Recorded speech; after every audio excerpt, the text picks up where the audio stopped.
And we're on.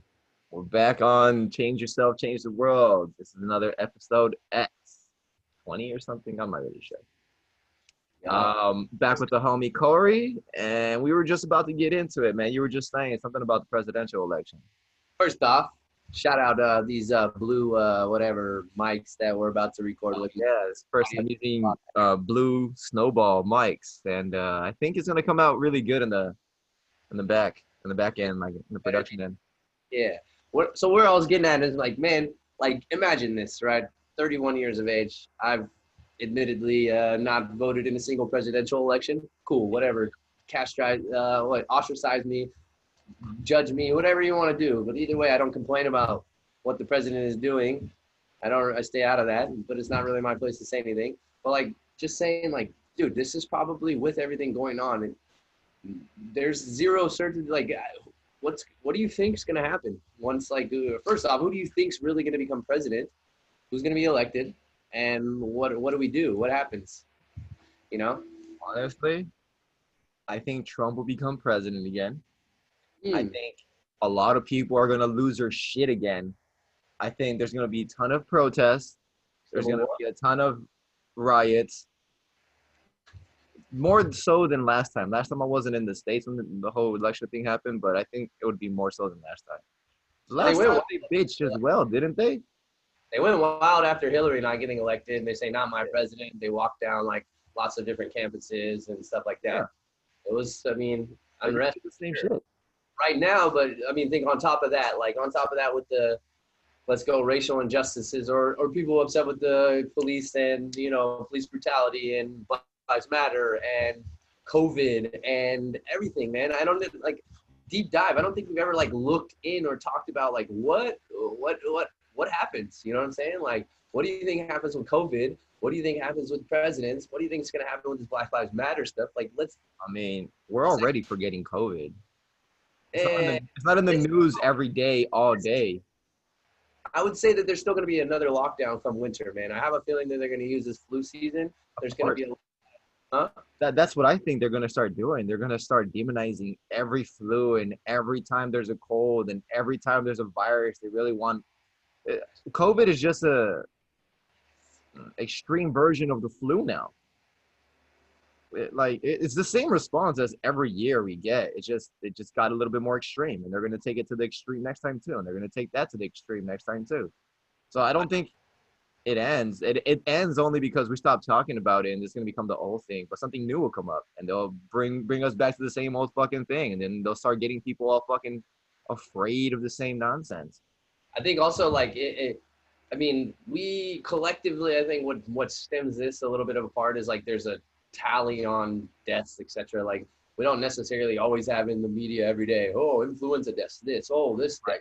We don't. I mean, we kind of neglect the fact that people are dying every single fucking day, like thousands and thousands of people. Right. Not definitely not like, hey, mad condolences to everybody that loses somebody or somebody that didn't wake up this morning. I'm not trying to sound insensitive to that. Mortality is a part of life. That is the one guarantee in life, right? I wish that painless deaths, you know what I mean? Like happy deaths, whatever, what have you in that sense. I want, don't have glorious deaths that let you move on to the next realm. Yeah. But I think that, I think that ultimately the heightened focus on deaths is what makes people even more, you know what I mean? Like attached to these. Right. The heightened fear or the heightened stuff along those lines, because now we have a huge focus on death. We have a focus on Black Lives Matter, people getting incarcerated and killed by police. Then you have COVID over here at the same time. Like, I think that the heighten is on the most negative thing that people are afraid of is death, and it's just interesting to see, like, well, do you think with the presidents, they're going to, you think this is going to be a continuous thing moving forward? Every single year, there's going to be a new virus or a new coronavirus or a mask are going to be the thing moving forward? Do you think these masks are never coming off?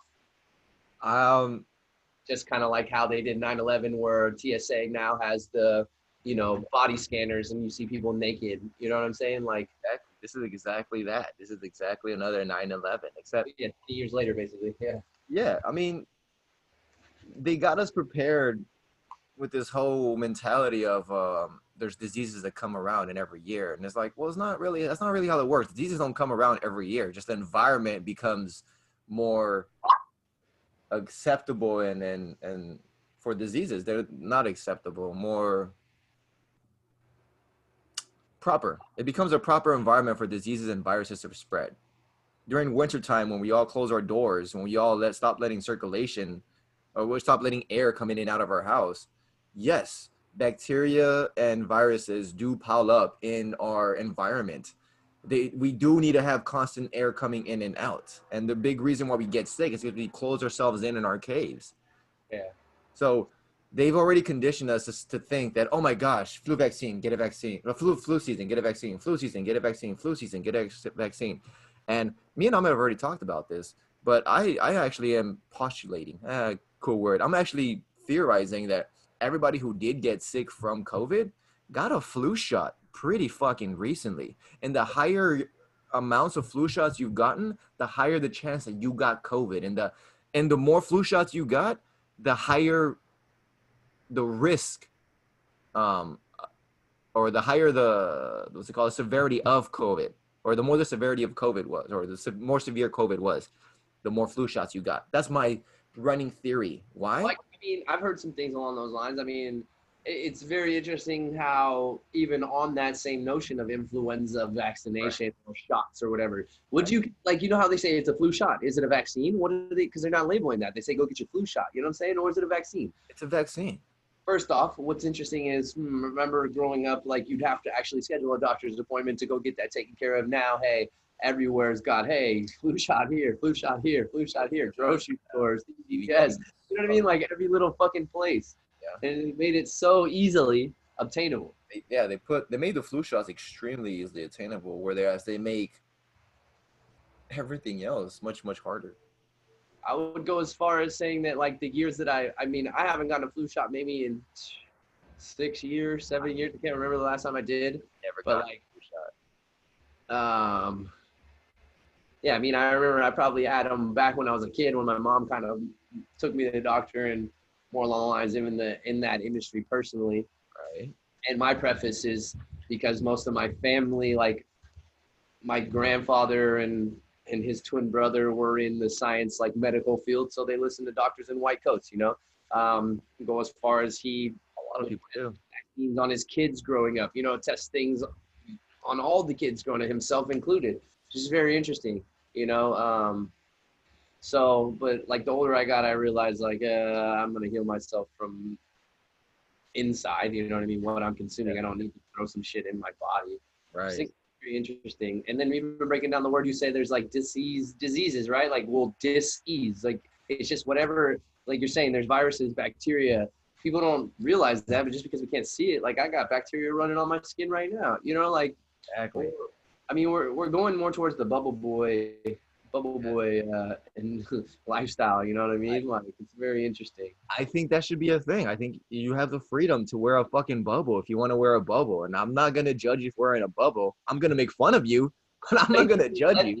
Let those heightened, extra scared folk do what they need to do to make themselves okay in society, but let us other people that know, okay, well, right, I feel like the fear of that risk is worse than the risk itself.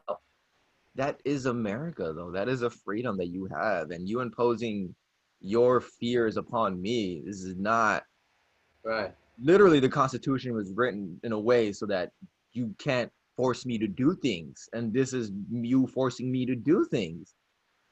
Like, this is very anti-American. And it's not that I'm patriotic or nationalistic. It's that I love the ideals that America was founded on. And it wasn't slavery, and it wasn't money. It's life, liberty, and the pursuit of, I don't agree with pursuit of happiness, because it doesn't mean happiness. It just means you can chase it.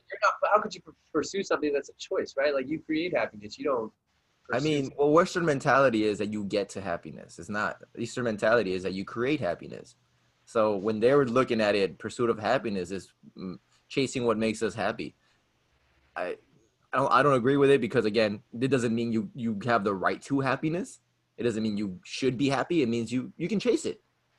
Yeah, I mean, but that gets happiness is fucking could be a step ahead of you or 10 steps ahead of you. You could never catch it. You could be chasing something your whole life. Exactly. Chasing something is fucking horrible. I mean, unless you have fun with it. Like, I like to watch a dog chase its tail and seems to have fun chasing its tail, and it's cool with that, you know, if you're But content. what if that dog is an intense death battle for his tail? And a whole different feeling for him. I don't know. I'm just fucking.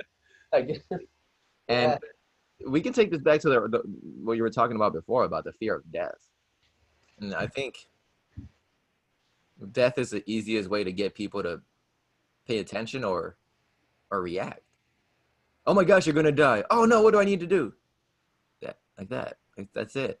And people in white lab coats, they have an authority, and it's been proven time and time again. I forgot the name of the experiment, but it's the experiment where they turn up the voltage on the person answering questions every time they get an answer wrong. Every time they ask a question, they move the voltage up. If the person gets the question wrong, they give them a little shock, or they're supposed to give them a little shock.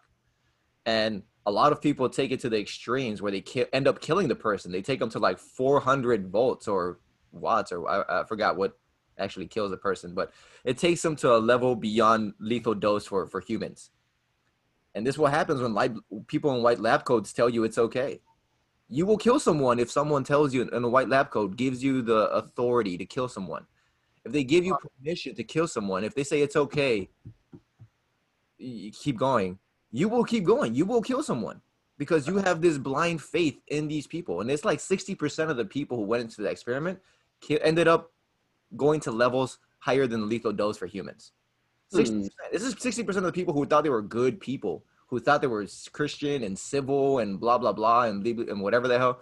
These people ended up in a scenario where they could kill a person just by following orders.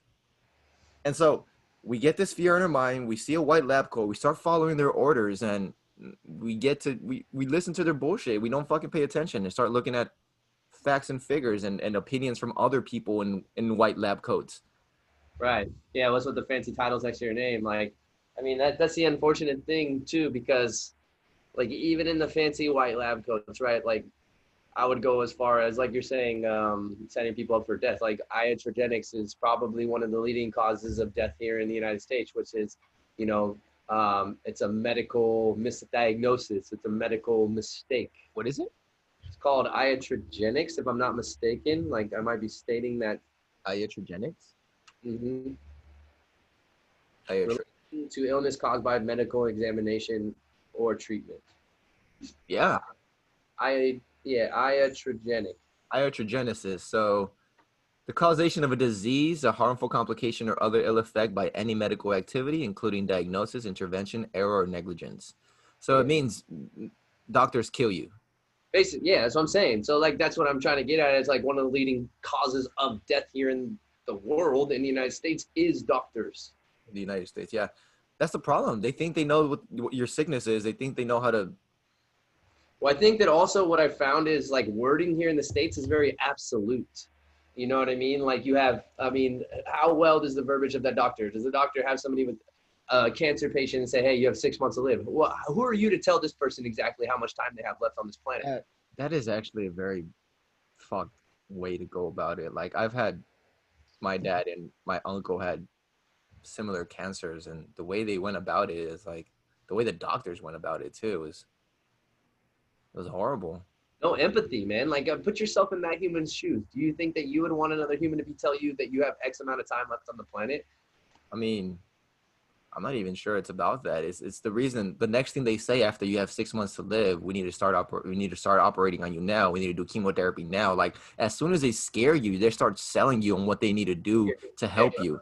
Exactly. So that fear's paralyzing. Do you even really get to think straight? You know what I mean? Like, or not only that, do you not even allow like, how do you know that that's going to be guaranteed? You know, like you never put a timeline on somebody.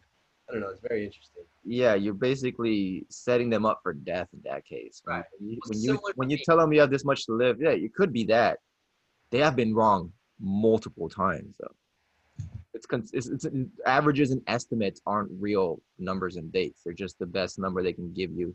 But at the same time, Hell, man, we make mistakes. they're also working with information of their past, and their peers have always made the same fucking mistakes of giving people these diagnoses, doing these kinds of treatments, doing all these kinds of things. Like here's a study that you won't fucking see either. The study between people who have done how long people have lived if they have taken chemotherapy and all the allopathic hospital recommended stuff, how long they have lived with a cancer diagnosis versus how long people with a cancer diagnosis have lived without doing anything hospital related.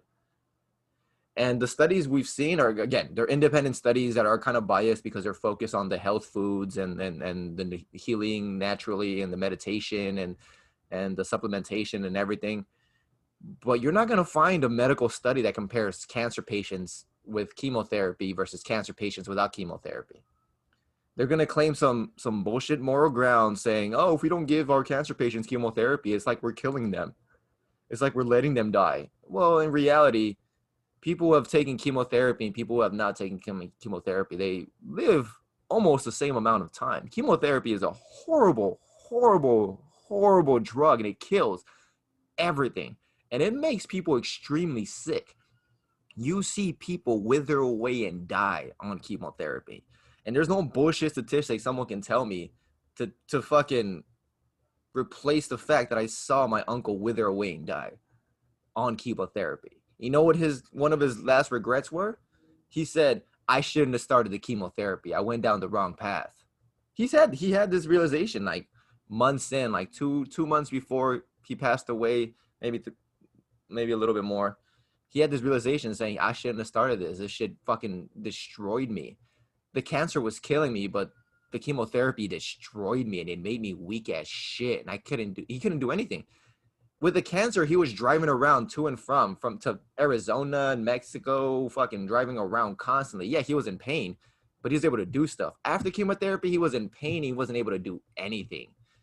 Like, and when you take the ability of people who have worked their whole lives and are constantly moving and having to survive, when you take that ability away from them, they don't have a reason to live many times anymore. You take you take the ability to survive from someone, and they many times just revert to death mode and want to die. And That also like steps on the point of same scenario where they say most of the people that were jumping on respirators when they had COVID or what have you, like they were dying because you stopped allowing your body to do the work for itself. Yeah. So I think it's like interesting because the medical field wants an external to everything, but the body heals itself. Right. You know what I mean? So, but it's so contradictory to Western science. It is. And the problem with Western science is that it's only right if Western scientists say it's right. Like you can have something that's been there for thousands of years in Eastern traditions, but unless Western science says it, unless you can find it with a Western machine and Western doctors can interpret it in Western ways and then give you the same fucking conclusion they knew thousands of years ago. Like, well, I heard an interesting statistic recently too. I can't really exactly quote it per se, but like a gentleman was telling me that according to Illumina, who does a lot of like research on, I think prescription drugs and whatnot. I might be getting the story entirely wrong, but he was saying in the medical field, about 5% of whatever medicine that's out there on the planet they can test like what it does to each independent, like, because what happens is you take a symptom in one area of the body, you treat it, and then another symptom comes up somewhere else, but they don't know how to like, there's never one size fits all. Hence why you have new symptoms on top of symptoms on top of symptoms, and you end up taking multiple prescription drugs. yeah, they'd always Shut down that it's always a petrol based fucking pill, you know, you're putting oil in your system. I don't understand why you do that. But do me a favor, pause this recording real fast. I gotta pee and I'm gonna take this girl out to go to. Fuck it. Yeah, so we're back and kind of forgot where we left off. Something about medicines and East West. Well, I think if I remember correctly, we were talking about cancer and we talked about your uncle and stuff like that. Yeah. I mean, and then I was on petrol pills that people take a pill, 5% of that. Yeah, it's very interesting. I mean, think about like the same thing where like people take antibiotics, right? Like they don't realize that not only does it kill the bad bacteria in your body, it kills all bacteria in your body. And kills all bacteria. If you know anything about bacteria, you need bacteria in your body. Yeah. I mean, the biggest thing nowadays, it's very interesting to see the things that were woo-woo in science are becoming not so woo woo, they're becoming standard, and then the stuff that was official science is back to woo woo because that stuff is trash. It's like even the whole 6 feet thing now. Like Western cultures are the ones that invented hugging and fucking kissing and like doing all these things to say what's up. Mm. Well, Eastern cultures will probably they weren't always from afar, but they always wide and bowed and had this distance thing. Like touching wasn't a thing for them. They don't do handshakes to say hello. That was a Western thing as well. And now we realize that probably we shouldn't be fucking rubbing our karma all over everybody and leaving our bacteria all over everybody. Western went extreme with everything, bro. It's what they do. I mean, America is the land of extremes. I And mean, I don't know. Like, did they have hardcore pornography before in America? they didn't have video, so I don't know if they had hardcore pornography yet. They had I'm orgies. just trying to think about all the crazy Orgies. shit. We created like, I mean, Western societies have created pharmaceutical pills. So I mean, like, we want to synthetic with everything. I think debauchery is global though. Like I think there's always Fair. orgies and Man, I read something in this book, Freakonomics, today, and it was talking about like, thinking in the 60s or something. I can't, don't quote me on this as well. There's a Romanian dictator, and he made it illegal to have an abortion.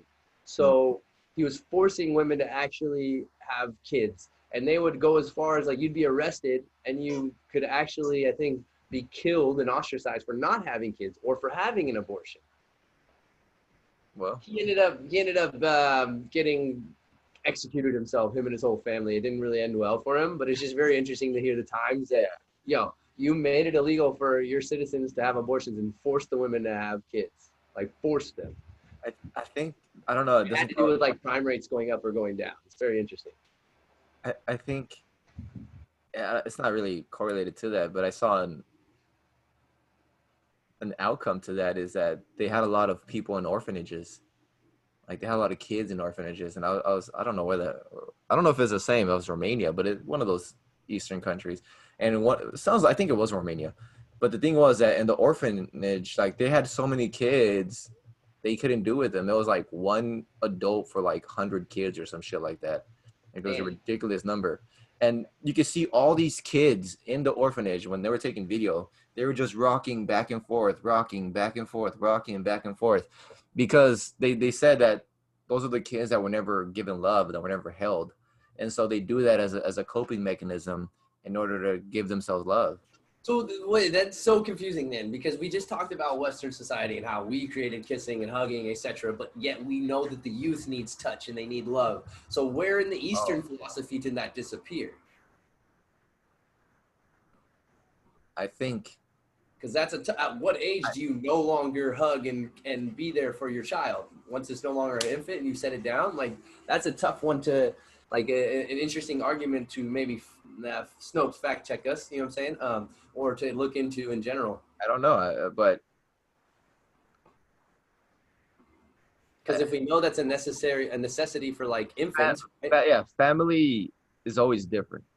Oh, we're talking about outside of familial terms. Hug and shake hands with Western strangers. Random strangers, yeah. Some people kiss on the cheek kind of thing. I think people kissing me on the cheek is fucking weird, to be honest. I don't care what culture you're from. I think it's a little fucking weird. You wonder if like I wonder like the origin, is it some sleazeball that created that? Like I don't want to think about that, you know, just some dude that wanted to be able to kiss a bunch of women on the cheek, you know. Maybe I see that more like Latin cultures, French, Italian, maybe Portuguese, maybe I'm not sure. No, I see. I mean, even Brazilians do it, and they speak Portuguese. There's a lot Latin of culture has that. Like I'm talking like Latin language peoples have that. I feel like is that Italian thing too, or no? Yeah, Italians seem to have the whole kiss thing as well. Some of them, I don't know. Like I'm generalizing. I mostly through TV and through what other people have told me. But yeah, so touching kids and like hugging them and their family, I think it's always more okay. But then again, how often are Asian parents hugging their kids? This is true. I hope they are, but I don't think they are as often as the Western parents over here with their whole fucking. Wait, but to the same extent, Western parents are like, it's interesting. They're so caught up in their work and they didn't plan on having a kid that then they sometimes like neglect the kid. Yeah. Whereas, I don't know. I don't know. Maybe, I mean, we're no different. There's too much attention and there's not enough attention. It has worse. Kids are fucking weird. There's no such thing as there's too much attention one day, and that too much attention is not enough attention the next day, and then the next day is completely different situation. And yeah, kids are a fucking mess. This is why I don't have kids right now. No, it's probably not the reason why I don't have kids, but pretty lucky I don't have kids right I mean, even on that note, we've gotten so far away from nature itself and been so disconnected, even in like childbirth. Like majority of birds these days are cesarean section where they don't even get that mucal coat, like layer from the vaginal canal that they, go out, etc. now. This is what's fucking us up too. Like our immune system we're immunocompromised from the get-go. We're supposed to come out of the vagina, and I was born out of a cesarean because I was born premature. So there were different complications and there were different reasons for cesarean. But if you're just doing it because it's easier for the doctors to do it, that's insane. And the reason I keep finding out that the doctors make everyone lay down is because it's easier for them. Like the child is supposed, or the woman is supposed to be standing in some sort of way. Like that makes sense because gravity, right? Gravity's going to pull that out as opposed to laying, and it's just more comfortable. Well, you can have those be there for longer hours. You think that's more people on the table for longer, more money in the business. Yeah, it's easier for the doctors too. They don't have to fucking stand with you. They can just be chill. Or maybe they do stand with you, but it makes it easier for the medical procedures to take place if you're laying down. Gravity's supposed to do it. How easy is it to take a shit when you're squatting compared to taking a shit when you're sitting down with your legs fucking like a chair? I guess ultimately that just depends on the height of the toilet to the human personally. But I guess that, if you're in a squat position, you're forced because you're not going to sit there in comfort. You're going to get in, you're going to get out. Well, it's easier to get it in and to get out. You don't have to get in. As soon as you squat, it gets out. No, but by that I mean that like even the squatty potties that have been created, it says like supposedly there's that little curve that you don't get if you don't position yourself right, etc. I don't know if I call BS on that or not. Oh wow! I think it's real. I think that curve is real. The most amazing shit I ever took were squat shits. So they were like I literally purge. It was like taking what's it called? Those things that make you purge. What are they? They give you diarrhea. What are they? Laxatives? Yeah, laxative. It felt like I took a laxative and all I did was squat down and took a shit. Yeah. Like I have a squatty potty now, so I always get that. I get that these days, even without. And I try to put my legs up and try to move them. So I always, because if I don't, it just fucking feels way more forced. Right. I mean, I get it. We want comfort here in the Western society, but it brings about a lot more laziness, like then people, now it's a chance for somebody to be on the toilet for hella long, being on their phone, right? And not even going to the bathroom. That's true. That does happen. That does lead to that, but it's not going to, I mean, maybe I'm wrong. Maybe someone's going to tell me otherwise, but you're not having people in deep squats on their phone texting fools while they're dropping a deuce. They should. That would be really good for their posture. Or they're like taking a selfie while they're dropping a deuce, deep squat. They're like, yo. That deep squat actually fucking does hurt. And I remember the first few times I had to find some ways to grab onto something because I was like, I'm gonna fall. I'm gonna fall. Like I had no squat muscles. Where you have no idea, like there's no sign outside. And you're like, first time going into an Asian bathroom, like, yo, there's just a hole in there. What's going on? Like, where am I supposed to go to the bathroom? Where do I sit? Yeah, right. Where's the paper? I don't see any paper. Dude, I mean, fuck, man. I wouldn't have known as much about. I would say ultimately I wouldn't know as much as I do know now about how privileged we are with like the handle flushes and showers that you don't have to pour water on yourself from a bucket, like in order to. And the bucket flushes were efficient if you didn't take an extra sticky shit. Oh, fair enough. Yeah, because you only use the amount of water you need to flush it down, Yeah. Yeah, I think toilets can be made more efficient. I think we waste too much water in the West, and I don't think we should self-flush and self-clean. Like, yeah, I mean, and then, okay, well, yes, you should also then, like, I mean, if that's, on the same set, squat potties, Yeah. and bidets all day. That's it. Squat potties and a bidet. That's all you need. I don't like a bidet. I like the gun.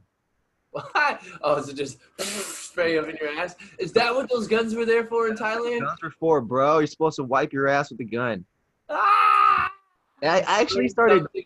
I'm this years old that I learned that. I only started doing it like 6 months before I left Thailand. I was there for years and years and years. I only started wiping my ass with water 6 months before I left Thailand because I realized, I think it was one time where I ate too many fucking sweet potatoes and I just had the worst case of constipation. And how do you know how when you wipe, right? Or this is getting TMI for a lot of people. But when you wipe and then you look for that part where like basically there's no fecal matter on the paper. TP, right? So then how the hell do you know when you've washed it all out? You gotta check with your hand. Like how's that gonna work? Feels nice and refreshing. No, you also fucking wiped. I also did have. There, but if we were ousting it all TP, man, like how would we know?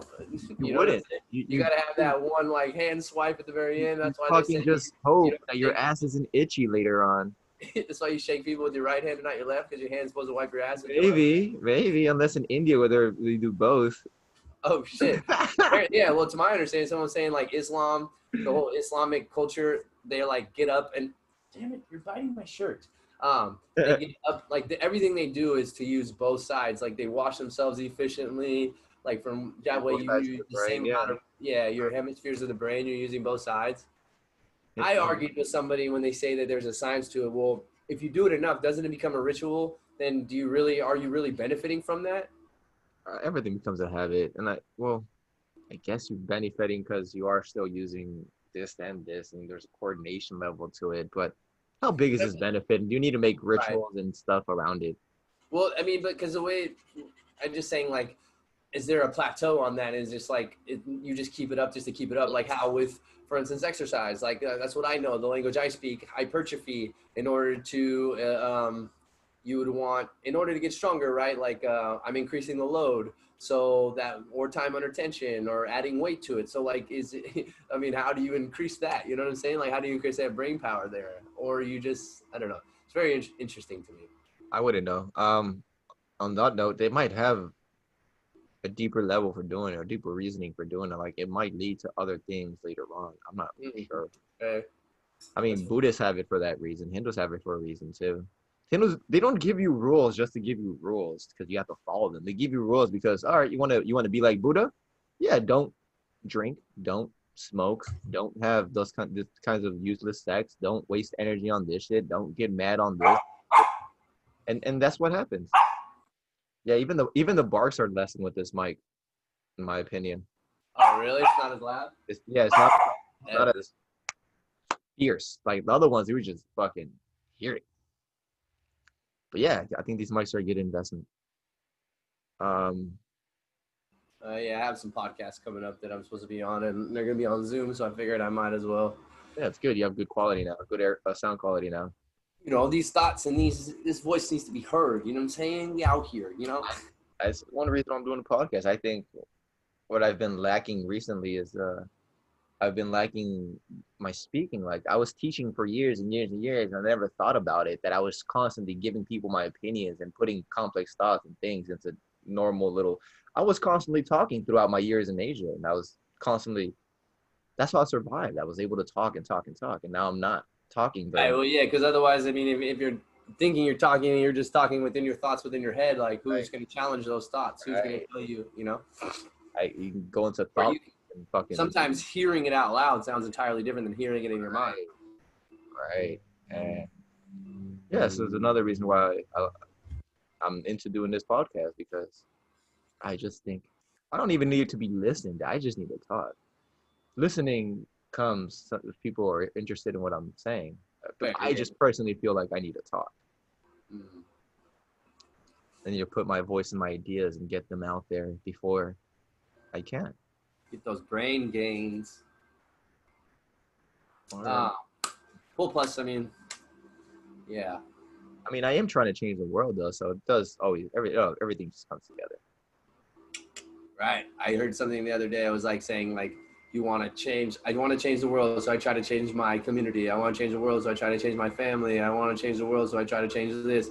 when in essence the only thing I really could have ever changed was myself, and with myself I could have changed my family, and with my family I could have changed my community, and with my community I could have changed the world. It's a poem. It's a poem that goes that goes exactly like that. Like I wanted to change the world and realized that I couldn't. So I then try to change my nation and realized that I couldn't. So I then try to change my community and realized that I couldn't. So I then try to change my family and realized that I couldn't. So then I try to change myself. And when I change myself, I realize I can change my family. And when I change my family, I realize I can change my community. And when I realize I can change my community, I realize I can change my nation. And when I realize I can change my nation, I I realize I can change the world. But it all started with changing yourself. Word. I think it's true, man. I think it is true. And it's not even about changing your family or whatever. It's about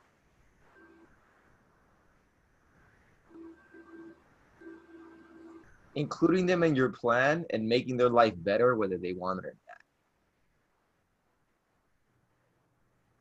Say that last part again. Including them in your plan and making their life better, whether they want to or not. Like, I'm not gonna force you to make your life better, but I'm always gonna have the option for you to make your life better.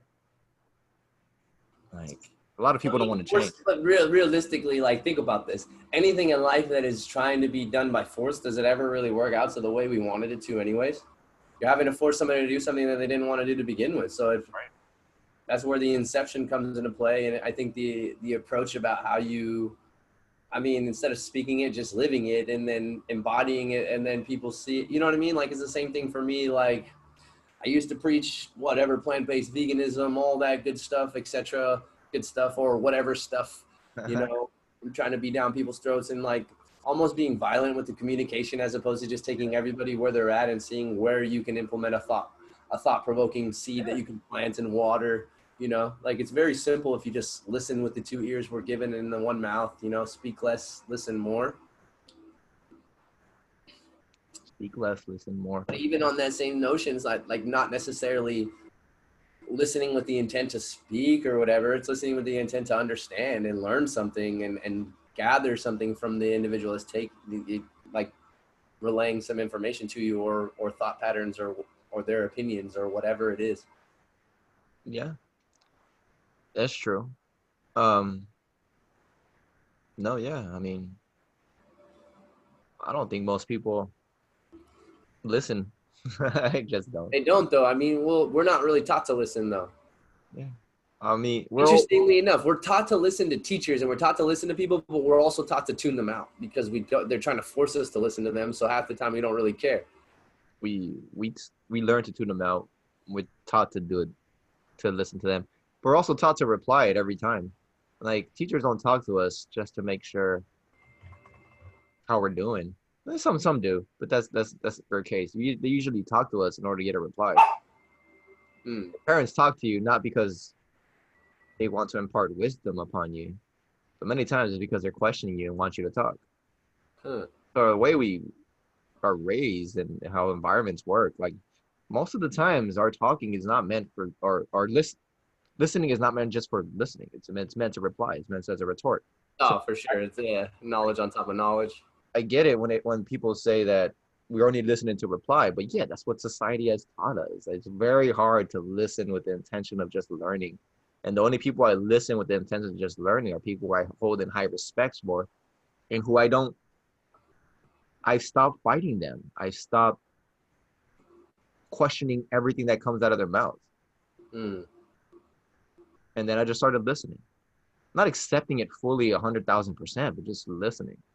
Like, the only person I can do that right now with is Sadhguru. Sadhguru and other spiritual leaders. Yeah. Because even if some of them are rich and they do have this or that, their words still make sense. Like, you don't have to judge the person and have complete prejudice and biases based upon everything he's ever done to just listen to what his logic is trying to tell you. And yeah, I mean, this sounds kind of weird, but I'm pretty sure even Hitler has some great quotes. Right. Well, no, dude, I would not discredit that. And I would even, I mean, taking a step back on top of that notion right there, where people were trying to get rid of statues of anybody who owned slaves, etc. Like, I don't think slavery is a good thing. I also want to bring it to people's attention that we have slavery now, and it's just not as in your face and not as, you know, glorified or whatever it is. It's like kind of kept under wraps. Whereas you look at somebody who was a great leader per se, or did great things, but also owned slaves, right? So now you want to get rid of them. But also that's a remembrance of history. Let's go ahead and maybe put all of the things on this statue. Hey, this guy did this, this, and this, but this guy also did this. I just want you to be aware. Because I feel like, as with everything, humans, fundamentally, we're not good or bad, but we do make decisions that can be whatever subjectively bad to others that might not be subjectively bad to us. You know what I'm saying? Like in the So time, go for it. well, I mean, think about this. In the time, if nobody's thinking of thought patterns about, clearly there was an understanding that many people owned slaves legitimately at one point in time, right? Like, so clearly everybody across the board were okay with it, except for the people that ended up having the Civil War, and then we, you know, had this divide, etc., that created some abolishment, etc. Probably, I would say that the slaves never wanted to be slaves, but the people who owned the slaves were totally cool with owning slaves because they didn't have to fucking pay anybody to do the work, and they just fucking had people do shit for them, you know? Basically, now we're slaves to somebody else's company or corporation, yet they give us some sort of computer digit that they're paying us, and we're okay with that, right? So it's just a little bit different. Well, there's a lot of there's a lot to what you just said. Um, we we do have current slaves, and there are people who used to will themselves into slavery voluntarily. They're called indentured servants. Hmm. People did used to make these kinds of contracts. I'll be your quote unquote slave for 10 years for you to pay for me to get safe passage across the ocean to go to the new land. I'll work for you for 10 years, feeding, housing, all these. They're basically like interns, voluntarily forcible interns. I don't know. So some weird kind of internship idea. So that was indentured servitude. Like we have that. When it came to slavery, yeah, it was everybody. Slavery has been around as long as tribes have been around, probably. Hmm. As long as you have been able to capture someone and put them to work. I mean, Aztecs had slaves and murdered thousands of them for their ceremonies at times. Like they literally had pools and pools of their what's it called? Pools and pools of their slaves' blood as part of their ceremonies. Hmm. So slavery is a concept of me forcing you to do something. Hmm. We've all had it. Every culture has had it. Every race has had slavery. There's Yeah, been I mean, well, technically, then if you go by that definition you stated, school itself is slavery. well, no, well, if school made you work, then it'd be slavery. Forced education, I think, is a little bit different. But so It's okay, still but on that forced. same note, let me why is that? So let's switch up the education system then. I Okay. can understand how learning how to read and write is imperative, but how does Pythagoras theorem really do us any justice in the world right now? How does like any sort of calculus or math, like where is it feasible? Where do Truly you applied, yeah. Pythagoras theorem would be amazing. But most of us don't even fucking listen. Why would you apply Pythagorean theorem to everything we do in real life? Well yeah, I mean, but like nowadays then it would just be like let's relook at the that's what I mean, like okay, well let's actually educate somebody something that they're gonna use in their life, you know, like if we're gonna have the system, teach somebody how to do taxes, teach somebody how to grow their own food and or cook their own food, teach somebody how to start a business if that's what they want to do, teach somebody how to, you know what I mean, be a writer, like right off the bat, be an artist, be a musician, be whatever. I know that it's offered like in a period or what have you, but like customize, cater to people. If we really have free choice, no, you just say, hey, this is the curriculum for this age. You must learn this.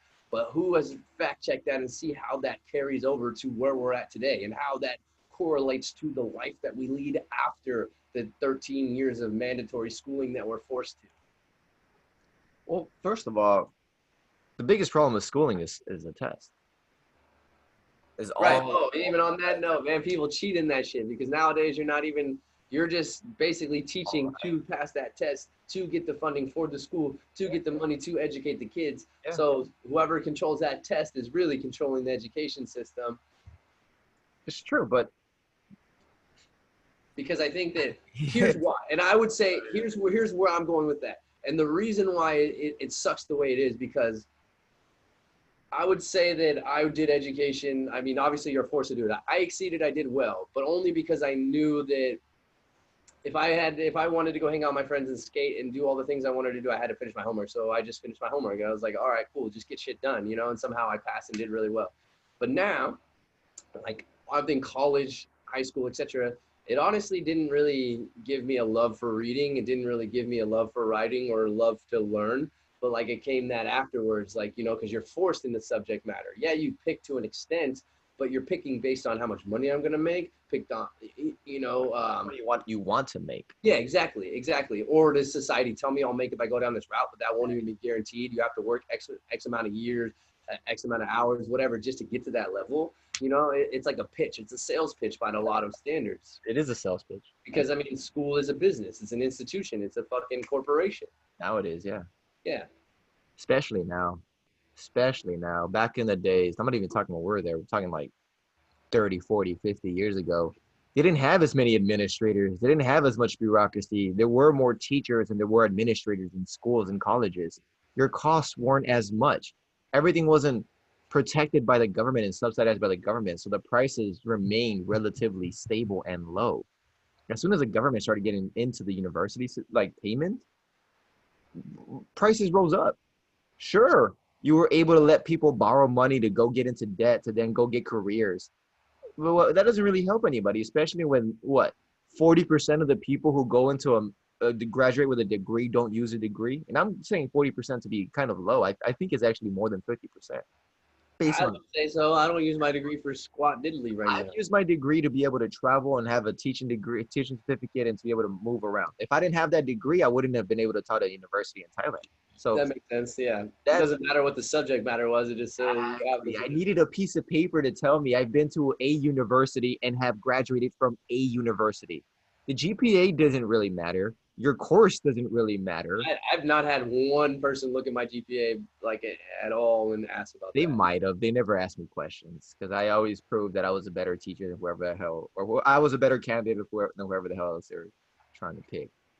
Like I've always, yeah. So my resume and curriculum, oh, my resume and my transcripts don't look that good, but as a person and overall like employee and how I work in the team, I destroy most people because most people are fucking basic. Most people, it's not very hard to be better than most because most people are boo boo. Most people are boo boo at everything. I'm not even just singling and it. No, you suck at being a cashier and you suck at fucking math and you suck at reading and it's not that hard to be better than most. It's not really. All you have to do is not hate the subject, and you will probably be better than most. Most people hate math because most people do probably do bad at math because they hate it, and they hate it first, probably because they're not understanding it, and then they go into their head, okay, I'm gonna hate math because math sucks, and because they hate math, now they really don't want to do math, and now they understand it even less.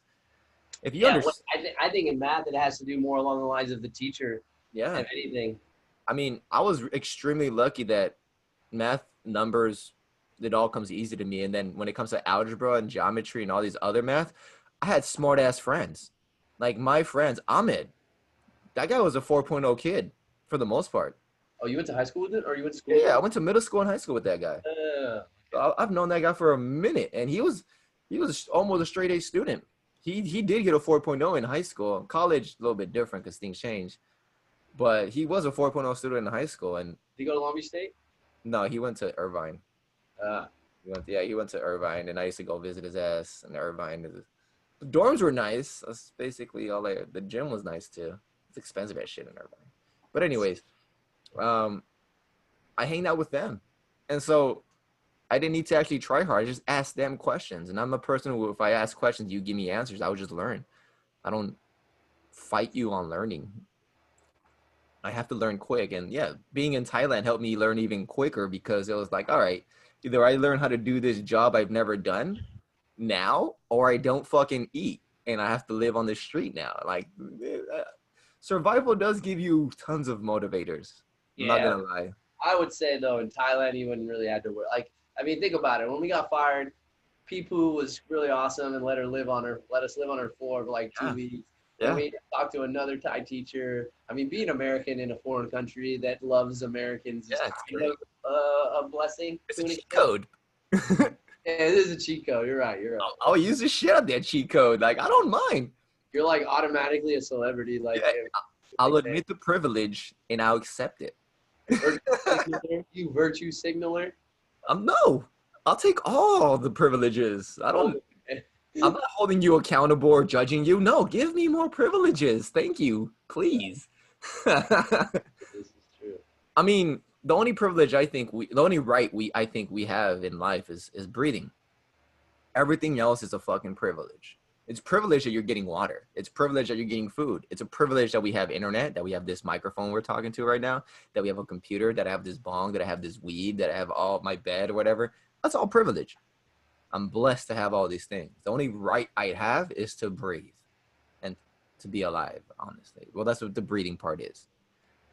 Everything else is to me a privilege. So it makes it easier for me to check my privilege and like, I'm breathing. Oh, I got Watch all out, the rights bro. I need. I'm gonna start taxing us on breasts. They might be like, they might start being like carbon credits. You guys breathe too much. Yo, man, I hope I just didn't manifest that. But Maybe. I'm feeling right now. I It's mean, on chills on my breath, right? Like you're using up too much carbon. You're using up too much. that was the premise on that one movie, Nickelodeon, the Dr. Seuss one, is the little orange motherfucker that screams about cutting down trees. You're killing down the trees. Like was it Horton Hears a Who or whatever? Yeah, that guy. Or something like that. One of those environmental Dr. Seuss ones. Like that was a premise. They were selling air to you. Well, they kind of do. I mean, I went to Peru. They sell oxygen in containers these days. Well, yeah, but that's because it's probably in the mountain. Yeah, A little bit different. altitude. But either way, you're still selling people oxygen. It's true. I mean, a lot of people can't take the low levels of oxygen that would be on the mountains. Like they don't have the body for it. Like they just pass out. Right. Yeah. Well, I mean, they've adapted so many other ways in some of the other environments. Yeah, you probably can probably adapt like in a week or two. Yeah, I mean, it happens. Some people, obviously, I think that it depends on your predispositions or your current Yeah. health right now, etc. And how clean your body is at this point in time and how easy Right. it Yeah. is able to shift and change to the environments. This is why being a vegetarian is so fucking great in my opinion, because we're literally we're taking this talk to a whole other level. But when you eat Yeah. plants This and on so many different ways. yeah, when we eat plants and fruits, you're able to replace your body very rapidly compared to meat, which takes longer to break down and takes longer for your body to push out. Higher energy density. Yeah, definitely. It takes like a better, more caloric like energy Yeah, expenditure to release that. it takes more energy to digest a steak than it takes to digest 3 mangoes of the same equal weight. Like your body destroys mangoes. It loves mangoes. It would eat mangoes all day, every day for no problem. You can't eat steak all day, every day. I mean, some carnivores might be in that path, but we still got to check out what happens in 10 years. Right. I feel like, yeah, either way, man, like over time. Over time, we will see. Yeah, how sustainable is that, really? Mm-hmm. And the reason I think a lot of these carnivore diets are having a good result is that they're doing restriction diets. And the same thing you do in a vegan diet. You do a clean, organic vegan diet. It's a restriction diet. There's a lot of things you don't eat. When you cut those things that you don't eat, there's a lot of problems in your body that are going to go away. I think most of the problems in my body right now are self-caused, mostly because of my foods and my habits and all these things. And I've realized this. I'm like, I'm causing this sinus and I'm causing this mucus and I'm causing all these little problems that I'm here and there. Mm-hmm. But I'm also the solution to these problems. At any point in time, I can go, no more. But then again, it goes back to the thing of like, I've been in cases where I haven't had like Mexican food, real homemade Mexican food for like years and years, and sweet bread for years and years. And I wasn't saying, oh, I should have had less sweet bread. In my mind, I was like, oh, I should have had more of this fucking these Mexican cookies or whatever. Like, this is what I was missing. This is what I wasn't even trying to think about. But the things that I started missing was just having foods and experiences that I can't have anymore. And so I'm having these foods here and being a little bit more unhealthy than I would be normally because I live here. But at the same time, I know that once I leave this place, I'm gonna change my diet completely. I'm gonna become a whole different Rico, and that Rico is gonna be that other Rico, and he's gonna be doing other higher level things. But I'm okay with doing things here and being like now. I won't regret not eating sweet bread and tamales because I was super strict on my diet. Right. I'm still pretty strict on my diet compared to most people. I don't eat a bunch of unhealthy drinks and food, but sugars I'm overloading on right now, and I check myself on that. I do go for stuff like that, but I don't know. It's a privilege I have right now, and I know it's not always going to be there, so I might as well enjoy this privilege. Mm. Basically, it. I also Is it as much as a privilege as it is like toxicity to the body though too? Like, couldn't you say that, like, stuff that we put something and we say it's a privilege, yet it's like detriment to us. You know what alcohol. I'm saying? Yeah. Alcohol would be a very big thing. Like it's a privilege that you're drinking alcohol, but it is a poison. Okay, one glass of red wine maybe can help you with your heart. The studies aren't really. I feel like those studies are just to keep people consuming them. I think Gary Vee called it out best. Like the amount of, if you really want those, I forgot the chemicals in the red wine that give you that are the good antioxidants. But if Or you like really, polyphenols, which one? there you go, polyphenols. Yeah. So if you really want those, you had to drink like 2 barrels of wine or some shit, like an extreme amount of wine to get a healthy amount of whatever good antioxidants there were. I mean, they'll probably all have their thing, and I don't think one glass of wine is gonna hurt you. The problem is that who the fuck has one glass of wine? Yeah, that's the thing. It's just like, I mean, it's the same. I'll go as far as like the opposite side of the spectrum, cannabis, right? Like, Yeah. how can I just have? You can't just smoke a joint and have one puff of the joint. It doesn't work that way. You know what I'm saying? Like, I mean, just You that can one. have one puff, but 5 minutes later you get. Sure, I get it. Yeah, Like that's. I get it. I get it too. Like this is the reason why I do limit my junk food to certain days or certain things, because I realize that if I start this path, I will go hard as fuck on this path. I don't eat one chip. I go until my body says stop eating chips, which usually means half the bag or something. Well, that's because I mean your body's not saying that. It's more of like a chemical like reaction to the electronic circuits that are going off in your brain because of that bag of chips is Yeah. designed for you to want to consume the whole bag. Right. Because I think that let's go as far as on that same thing. If they didn't want us to consume the whole bag, they would probably put the whole bag's caloric intake, the whole bag's sodium intake, the whole bag's carb intake, instead of you having to do the math to see how much you're really intaking. Yeah, They minimize that. They make the guilt load a little bit less. There's like, oh, this per serving. How many servings per bag? 12. Oh shit, bitch! I just ate a whole 12 bag or 12 serving bag of chips. that serving shit is fucking genius, bro. Literally, they're like An A&R marketing person was that person deserves billions of dollars because that's a genius move. They're like, oh, we don't want to show people that there's 100 grams of sugar in this bitch. How do we? Let's divide that shit by 20. Genius. It's only right. 5 grams per serving. One cookie is one serving. God damn. And I've eaten fucking bags of cookies, so it's horrible. Yeah. Sugar is a horrible fucking drug because that sugar crash, dude. I get them bad. That's why I don't like. That's why I don't trust coffee either. I don't like the taste, but I get coffee crashes too. They're just as bad as sugar crashes. Huh. So I get. This is why I can't drink coffee, because That's crazy. I would take coffee over sugar all day. Like, I don't really like the sugar. Like, okay, sorry, processed sugar. I love fruit. I'll eat fruit all day. I'll eat natural. yeah, that's what I mean by sugar too. Processed sugar. Yeah. Yeah, I would eat fruit. Actually, again, 60% fruitarian is my goal. A lot of it has to do with me being a lazy eater, cooker. And if I don't have to cook 60% of my meals, I can just bite into them.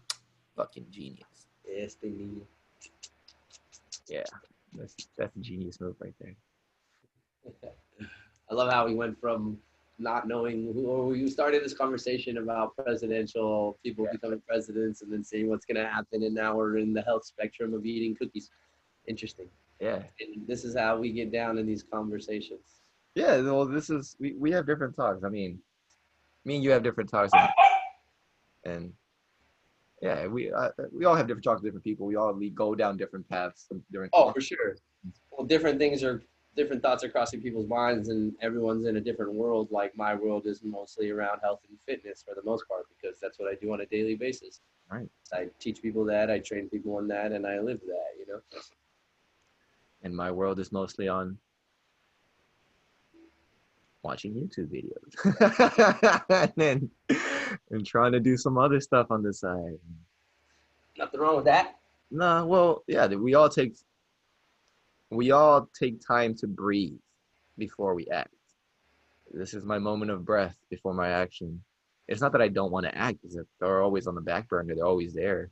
I'm always throwing kindling to them so that when the fire catches, it can light on fire. It can really light on fire. That's what I call these stages of life where you're just taking a breath. I call them putting the kindling on the fire. You haven't lit the fire yet. You haven't started exploding anywhere. You're just getting the information, getting the knowledge, getting the courage, getting the energy to be able to light that fire. That's all I'm doing right now. I'm 30. I'm not even 31 yet. I'm still fucking young, considerably. Yeah, you have a whole month. 1 month from yesterday. Yeah. It's still the 20. Yeah, I still have a month. So, considerably speaking, Gary Vee started at 32. And he had his wine thing already, but he started his social media thing at 32. It always puts things in perspective, like, fuck. Um, he didn't even start right. Like, I still have a year ahead of him in my mind. Like, if we're trying to race, I still have a year ahead of Gary Vee of time. And that's how he thinks about it too. He's like, I didn't even start until I was 32. What the hell are you complaining about when you're like 20 something or 30 something? Like, well, that's because this life, I mean, Western cultural life especially perpetuates you need to be doing X, Y, and Z. And you see everyone with their highlight reels, oh, I'm doing this. But they don't also realize, okay, well, is that a marketing ad? Is that something that they're trying to pitch a sale to somebody? Are they speaking to a different demographic? Like we need to, another thing, unless you don't know how business and marketing, et cetera, works, you don't realize that that's just a marketing scheme or that's just a marketing pitch or that is what it is. yeah. And it's not really even legitimate, right? Like, I mean, that's why the world is technically a stage, but we do live in a business world and everyone's trying to stay busy with their busyness and pitch whatever they're doing, right? So like even that 23-year-old who claims he's super successful, outside of that video, you don't really know. You know what I'm saying? Unless you know him on a personal level. How much in debt is he?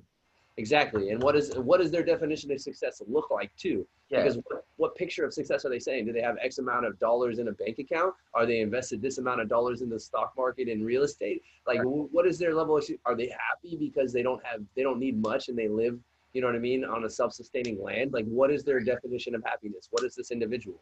Exactly. So again, the whole marketing thing.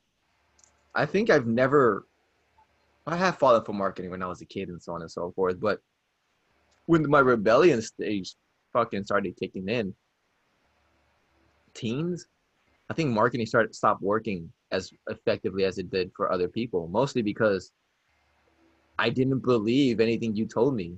I'd call bullshit on everything. I'd be like, nah, that sounds like bullshit to me. But that was just my natural thing, and I've always been trying to go against the flow. So if you tell me this is the greatest, I'd be like, nah, no, it's not. Just to be a dick. Just completely out of being a contrarian. Not even, forget facts. It's just because you said this, I said the other thing. You said blue, I said red.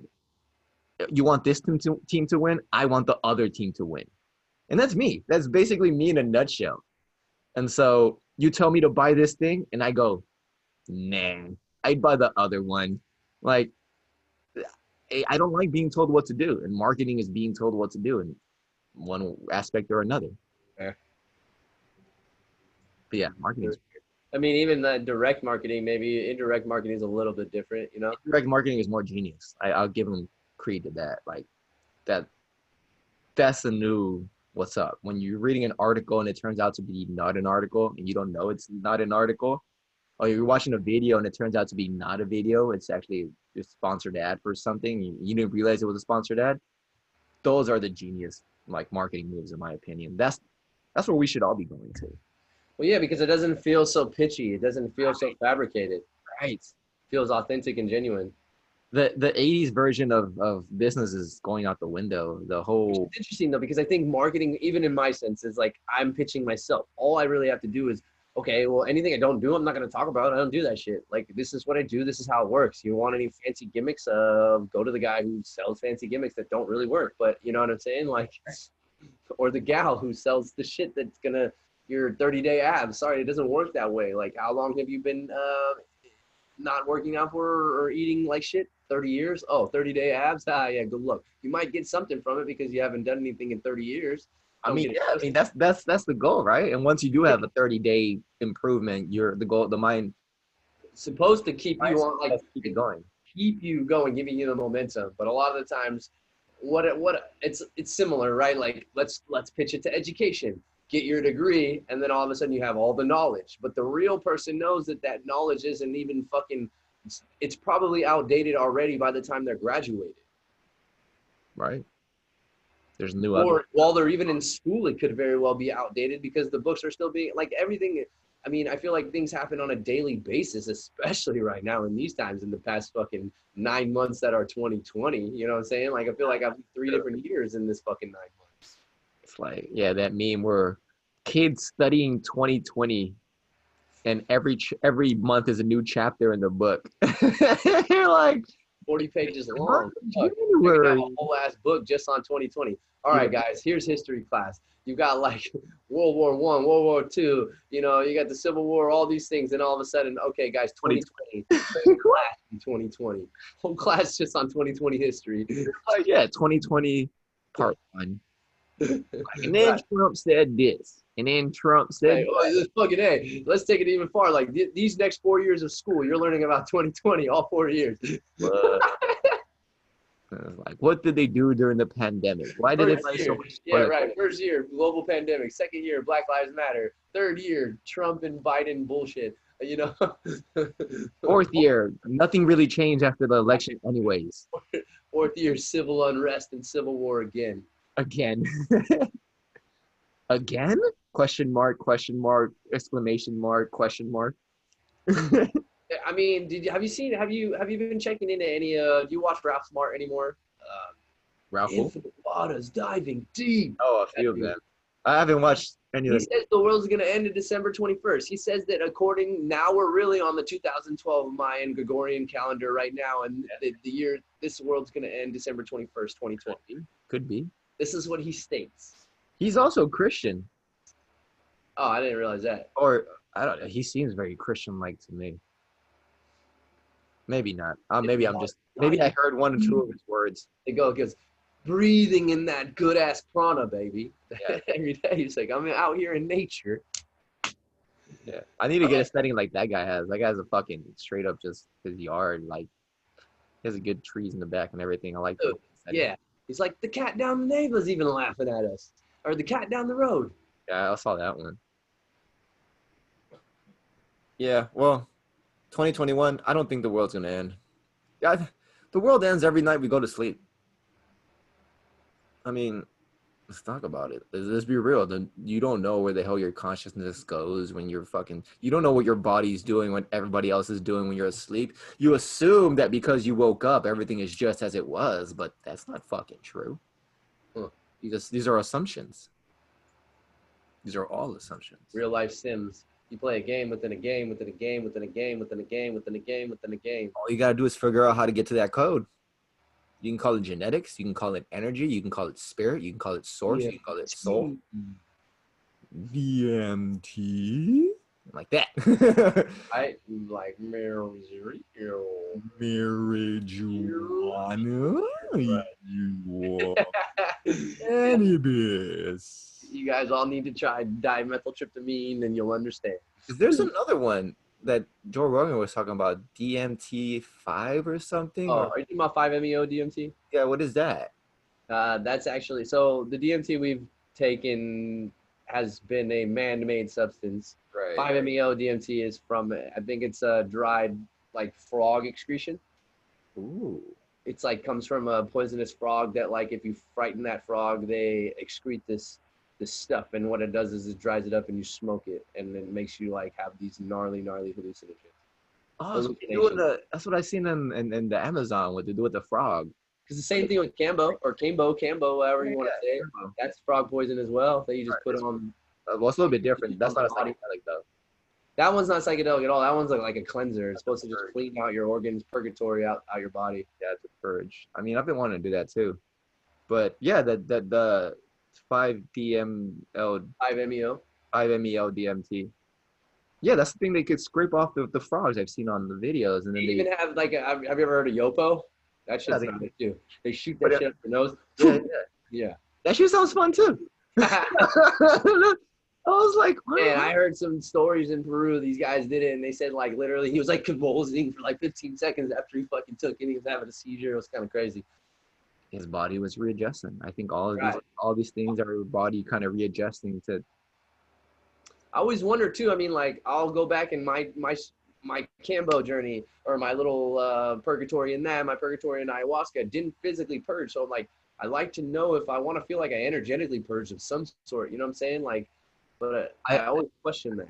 I think that the physical purging is you've been doing it for. I want to go check it out and do it because again I don't eat as healthy as you. I'm not as physically fit as you, but we have been purging a lot of our mentalities, and I are Because I learned about ayahuasca back in 2013. I think the first encounter for myself personally when I was going on the spirit science journeys and all that stuff before we went to I learned Thailand. about that. I think I actually went 5 years later. So Mm, in yeah. 2018. Well, I learned about it around the same time, Yeah, but no, I mean, like, I think you knew about it before me. Like, we were going down all those paths, like HRM, the sun gazing paths, and then learning all these other things. sun gazing is fun. You get back into that. I Um, don't want to do it with like an end goal. I just want to incorporate it because of the way I liked how I felt, and I liked how I'd actually take a time to sit there and focus on my breath for nearly almost an hour and just watch those beautiful sunset at the beach. You remember? yeah, well, yeah, that's what I like. I like fucking sunsets at the beach. Like that should I be. remember like we would race home sometimes back to my apartment and we'd go run across the street and fucking sun gaze at Yeah, Orange Beach, that's or we go to Manhattan Beach down. You know, we would work the nighttime yeah. there and we'd walk down. That's one of those. Yeah, Side note, I mean, one of the big reasons we chose Thailand was so we can continue sun yeah, gazing. like it's a place I can get some sun. Yeah. Exactly. Like How many Thai people would look at us funky because we would do it in the middle of the day, like in tourist areas, and just be like sun gazing barefoot. yeah, sun gazing. They'd be like, who are these fucking phalangs? Or like the area, like even when we got in hard, I remember in Prey, it was hard enough we had to go walking for like a fucking park and find park areas to like I find a dirt patch. yeah, dude. The parks were they don't have dirt patches. They actually have grass, so it was pretty bad. I found an empty lot at the end, like in one of the major intersections, 10 minutes away from my place, like on a bike. I found an empty lot that I used to go to consistently for a long time in prayer. And people just drive by going, what the fuck? And Dude, like, I just had like a night, a weird, like a thought pattern. Imagine you don't have a plot of land, but you just have like a rooftop and you put like this sand encasement, like a sand box per se, but you constantly replace it. Do you think that works? I Like not as well, but it would work. you don't need to replace the sand. All you need to do is to find a way to ground it to the soil. So Oh, so that whatever energy that you're releasing, the positive ions are actually coming yeah, and getting released into put the earth. it in a copper tube and then surround it with something that doesn't let it heat up, and then put Okay. sand in that copper tube, make it go all the way up to the fucking sand where you're at. So all you have to do is tie like a water irrigation system. Just make a way for the energy to ground itself. That's all you really, because I've been trying to do that too. I was like, I want to fucking ground myself on my rooftop. That's what I want to Dude, do. you know, that would have been perfect. Remember my old spot? Fuck, that rooftop would have been perfect to ground myself on top of. What spot? The 4 bedroom house that you stayed at with me. Oh yeah, San yeah, Diego. That spot. Remember how you can climb on the roof there? man. Huh? That would have been nice there. I would have been nice in my old fucking condo place. That 13 floors is one of the tallest buildings in Chiang Mai. Oh, in Thailand, yeah. I had a great view, dude. I had great view. Like I had the airport there, the mountains there, the school right there, like Maya there, like How about let's take a step back and I want to just go ahead and say, we got kids to sun gaze with us in Thailand. yeah. Did we? Yeah, man, they would always make fun of us because we do it during the after school program, and then they'd want to do it, join us. It's a couple minutes before after school program. Yeah, sun gazing was really nice. I felt a lot of things when I was doing it 30 minutes a day. Like 30 minute a day looking at the sun. That's intense. Mm-hmm. That's like in Working our way to 44 minutes, right? Like that was the end goal. the focus. Yeah, well, I didn't want to go past 30 because then your body was, well, according to what he said, your body would start changing radically. And you would be going towards a no food existence. Hmm. And I wasn't ready to have a no food existence because of social stuff. That for me is like, how are there? Was there video testimonials of other people that have like completed this, etc. Like that shit should go viral. You know what I'm saying? Like type of stuff like that. Like you would think that it would pick up like quickly if it holds any like truth. Well, it's also really hard to believe because where do you get sustenance from? Food. Exactly. We've never been given the idea that we can gain sustenance from the universe itself. We've never been given the idea that our body doesn't need food. It needs energy and nutrients to keep building itself. It needs building blocks and energy to keep building and refreshing itself. Can we get that from our environment? Potentially. I don't know what the fuck's in our environment and how we can harness energy. But what if we could? This is where the sun gazing part actually intrigues me. It's just a potential.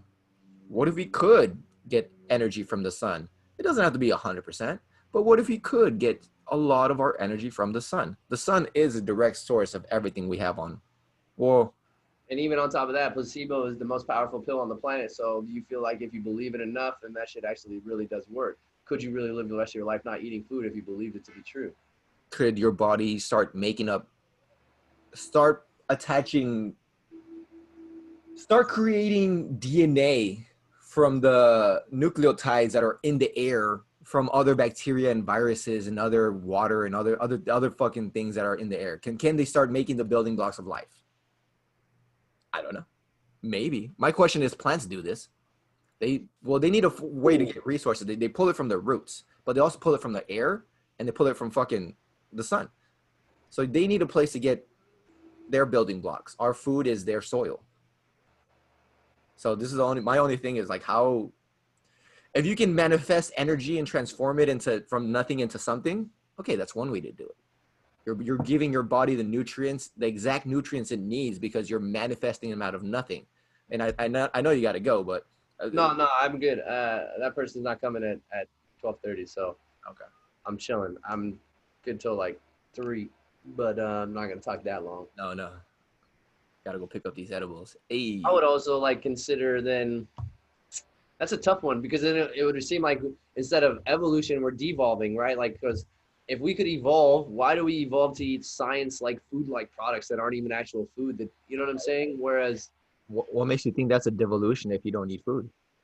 no, not eat, no, because I think that like in essence, Oh, okay, never mind. we went from like I would go. Let me take a step back. We try to keep it primitive, right? We're primitive, like we're savages. We would go hunt our hunters and gatherers, right? Like having to go get actual nuts, berries, or like search for berries, search for etc. You know, chew a lot longer. Actually, hunt animals, move from place to place. Then we create. You know, science tells us, hey, we need to feed a lot more people, so let's create these frankenfoods. You know, and then all of a sudden now we're seeing like what's happening from that. Like there's a large amount of people to feed, you know. You jumped a lot of steps, but yeah, you went from caveman to GMOs. Like, I mean, Yeah, but like interestingly enough, in that sense, if we are gonna go down the science route and we are so evolved and we are so like intellectual creatures, why do we go down that route to where like we get away from nature? Well, there's many aspects we can take this in. So let's start with the evolving and devolving. I don't think it's a devolution to start consuming food. I mean, since we were bacteria and algae, we've had to consume outsourced resources in order to grow. Mm. So we've had that necessity for eons, billions of years. What if we can just breathe in our nutrients? Breath is our food That's and our what I water. think real evolution is. This is what I think real sources of like, this is where the stories of like Hindu traditions and Buddhist traditions, when monks and people who are really really believers, they were able to sit down for months and meditate. Where do you make food? Where do you get water from? You don't. Like the idea is that they did not get up. But then I They mean, to the didn't go to same, the bathroom. They they did. would get frail though. They would get frail and they would get weaker That is one perception. in their Because, physical form. well, is there a way to put your physical form in a stasis chamber, similar as to when you're asleep? But then what? My so wouldn't that be defeating the whole purpose of having the human experience to begin with? Then No, because a human experience is just one interpretation of everything. To be able to go back into the realm of everythingness and then bring yourself back into the one experience that you're having, that doesn't take away from anything. mm. So, Well, yeah. on that, I mean, even on that same notion, like trying to chase enlightenment, right? Like Mm. you wanted to become enlightened. Is that something like, if say you became enlightened, right? Would you just, what happens after that? Well, there's a Buddhist saying that says, before enlightenment, cut wood, um, carry water or something like that, get water or something like that. And then after enlightenment, cut wood, carry. Like the point is, you're not going to change anything. Nothing's going to be different from you. You're just going to gain a perspective of everythingness. You're going to be able to see truth, which is one of my biggest obsessions now, is seeing truth. Like the reality of the reality, not because I want it to be this way or because I say it's this way or because I think it's this way. No, what the fuck is the truth? And well, once you're able to see truth, you're not going to start doing different things. You might start acting more according to the truth you're seeing now. But the premise is that you're supposed to have the habits from before you were enlightened. They usually carry on. Like you don't change your life because you're enlightened. Now you're this or that. Do you think we ever transcend the quote unquote headset that everyone seems to Some preach that people we're do. wearing? Huh? Some people do. Yeah. So like, do you feel as though we can walk around in physical form, yet the people that are seeing through their headset, they're actually seeing things like we see in DMT and things that we see when we're on ayahuasca, Yeah. etc. Yes. This is where I think chemistry and spirituality and molecular quantum physics and biology all come into play. I think people who are quote unquote enlightened have a different have different chemicals in their body, have different molecular compounds in their body, have different neural pathways in their body that allow them to perceive the world in that way. And we can all perceive the world in this way or in similar ways, but we don't have that level of awareness. A lot of our awareness doesn't come from being aware, it comes from ignoring the bullshit around us. Meditation isn't just like focus. It's not that. It's let go of everything around you. Mm-hmm. Yeah, because I think on that same note, like, seems like a lot of things tend to be gift wrapped in this gold, right? Like, for instance, I will go in my spectrum fitness. Somebody, most people, men wise, will chase after like an gnarly aesthetic, abs, right? Okay, once you get to those abs, what's next? Cool. You're not as happy. I mean, maybe you're a little bit happier because you got them. You know what I'm saying? But like, you can lose them, you can get them back. You have that knowledge. It's the same thing. You think in enlightenment, you become enlightened, and maybe you lose that enlightenment, and now you have to chase back, get to it, etc. You know, like, because No. when you truth, that's kind of hard because most of what we already see is all subjective truth. So is that truth subjective to you, or is it objective truth? Like how? Like now it's getting really like. All our truth that we've always known is subjective. All of it. Knowing objective truth is one of the things of enlightenment, not the only thing. It's just you know the truth. It's not that you know the truth of every side and every place and you know the future and all these things. It's just that, well, what if you can actually call people's bullshit and be like, you know when they're lying to you because they're radiating a different kind of energy and you can see. Fair. Okay. In that sense. Okay. Like there's different ways if you, Because that's what I mean. Like, what does the world look like from an enlightened being's eyes? You know, like how do very good question. And I got really fucking deep. And I like it when Sadhguru talks about this because he throws away a lot of text and just goes with stories and he goes into story mode. And the stories he likes to tell is like when it wasn't Shiva, Krishna. Krishna is one of the big people in Hindu theology or in Hindu ideology. And yeah, Krishna, a lot of them is a Hare Hare Hare Krishna. You know, like they always like sing that they song. have a lot of these things. And they're all, Krishna was a person, first of all. He wasn't a god. He was a person. He was a regular person. He liked chasing chicks and playing music. Man, I mean, have you heard anybody talking about how the Dalai Lama is a person in physical reality, but he actually is sitting in a chamber with his, you know, he's a deity. We're all deities per se, right? Like, but are you owning that? Exactly. So the Dalai Lama is supposed to be one of those, as a bodhisattva. A bodhisattva is someone who's given his existence in order to help propel humanity down the right path. So these people choose reincarnation knowing that going in a human form is pain. There is lots and lots of pain that you go through.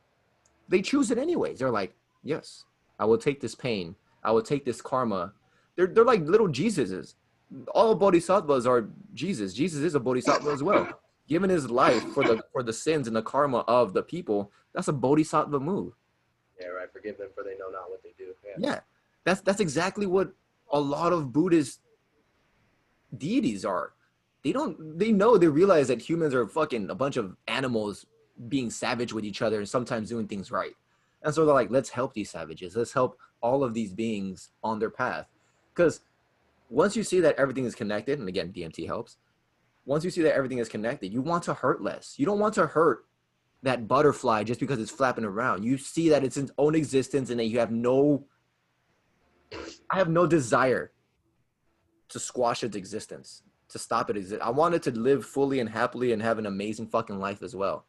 I want plants to have amazing life as well. I want everything to have an amazing life as well. But I realize that there's some things in this reality we need to eat, we need to consume in order to keep going. And so I accept that reality, a part of the reality as well, that part of the truth. Plants have, I don't know about feelings, but they do have reactions. They do have these moments of quote unquote panic. All right. They do know when they're going to be eaten, similar to animals and other stuff. So to me, being a vegetarian, it's not about feelings and emotions. It's about energy and efficiency. And not biological beings, meat-based animal beings, I think, do have a higher consciousness. Not higher as in better. It's just there's more thoughts, there's more intricacies, there's more connections, there's more of everything. Human beings have a weird place. We are the epitome of all the animals we know so far, except for probably aliens, but that's a whole different fucking topic. So we are the epitome of every fucking animal on this planet. And yet we think we're so fucking different. Mm. We're still an animal, but at the same time, we're an animal that has, I feel like our ego tells us thinks we're different. well, let's just say this. Every creation up into our existence was, no. Yeah, creation up into our existence is a negative. And when it comes to consciousness, it's things you can't choose, things you can't do anything. A lot of stuff are just given to you and you have to live it and deal with the fucking situation. That's a lot of what happened before we get to humans. When we get to humans, though, we start being able to choose and pick and move reality in the ways we want to. So I call it step zero because I don't think we're intelligent enough to be actual intelligent species. As a species, we're not intelligent species. As individuals, we might be intelligent here and there. But as a species, we're still fucking stupid, barbaric, savage, and idiotic in many ways. Many, many ways. Mm. So enlightenment is just level one. in my opinion. It's not the grandest thing. No, like even when you get to enlightenment and you talk to Ame, there's different levels of enlightenment. And once you reach enlightenment, there's different levels of heavens that you go through as well. And you have different things. And it never ends. They're just everything's stacked on top of each other. But if we want to bring it down to this reality in this world, I mean, humans are level 0. And it's our choice to go negative or positive. A lot of us are going negative, though. A lot of us are going back to, I think Sadhguru put it right. If you're the person who is devolving and going back into those primal whatevers, then look for God. If you're the person who wants to go more, be more, do more, become all, become everything, then go with spirituality. I think both of them can be the answer. Go what you said? Go with spirituality. Oh, okay. So if you feel like everything's going back, if you feel like you're devolving, okay, hold on to God, because God will hold you as human and keep you here and not make you go down to be an animal. But if you want to keep going, then yeah, you let go of God and learn to become your own God. That's not what he said, but this is my interpretation and one way of interpreting that thing. God and us are one and the same in essence. Yeah. I mean, if you feel like you're devolving, go with God. If you want to evolve, become spiritual. And a lot of people feel like everything's going worse and everything is like, they feel like hell is coming to earth. A lot of Christians feel like hell is coming to earth, when in reality, if you really looked around, it's been like that just based on our decisions. It's a perception thing. Things have never changed. Like, yeah, we have more possibility to blow ourselves up now. Granted, we can literally destroy the earth. That's something pretty new. I think that what mostly has changed is our ability to communicate globally, our ability to get information at our fingertips and instantaneously. Right. That's what's kind of changed. I think. Whereas before you'd have to, like, even literature, right? Let's take a look at like the books that are being pushed out. Back in the day before we had an Amazon or we had like Kindles or we had these things, you had to go to a library and you'd have to hope that that library has that book that you're looking for, whatever subject matter you want to learn. Right. It had only X amount of books leading on that knowledge, right? Or what have you, or that information. Yeah. Whereas, I mean, now, man, if you dive deep enough, you can find almost anything anywhere. For free, too. Like, most of the stuff I've ever bought was free. Most of my textbooks in college were free because I just downloaded them because I was like, fuck, am I going to pay $100 for this nonsense? Yeah. Fuck that. I'll say I was a savage and I stole my textbooks, but it's okay. You stole them? That's fucking... I mean, sometimes I didn't even have a textbook for the class. I mean, recreation wasn't the hardest fucking thing to pass, dude. I didn't need textbooks for most of those classes, to be honest. I was a savage in college. I don't care. Oh my God, that was hilarious. I literally didn't buy half the textbook they told me to buy. I was like, nah, I'll just take the test. We'll see what happens. Half the time was really frustrating too. Is like textbooks are written by a teacher and then they're really overpriced, you know? Yeah. Then they're shitty. You, man. You got some shoulder mobility issues, man. You want to take a mobility class today at 4 p.m.?